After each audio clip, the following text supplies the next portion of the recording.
এক সাহাবী, রাসূলুল্লাহ সাল্লাল্লাহু আলাইহি সাল্লামের সাহাবী, উনি মক্কায় খেজুর বিক্রি করতেন। একদিন এক মহিলা ওনার কাছে খেজুর কিনতে আসছে। উনি ওই মহিলাকে খেজুরের স্যাম্পল দেখাবার জন্য দু চারটা খেজুর মহিলার হাতে দিছে আর কি, দেখার জন্য। সে দেখায় না যে আপনি দেখেন আমরা ভাল লাগে সাম।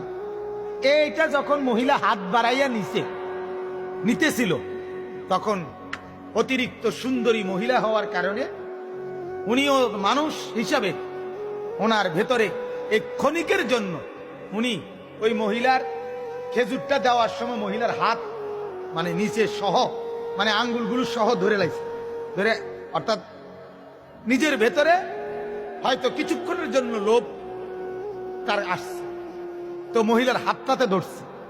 সাথে সাথে ওনার কলিজার ভিতরে অনুভূতি আসছে, আহা, এটা তো আমি অন্যায় করছি, আমি খেজুরে না দেব, আমি নারীর হাত ধরলাম কেন? মিশকাতের হাদিস এটা।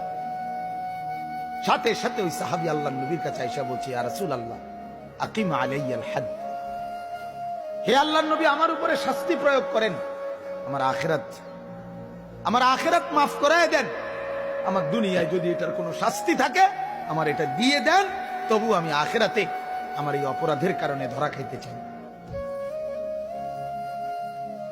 এটা তার অনুভূতি, এটা তার কি বলেন অনুভূতি সাহাবী।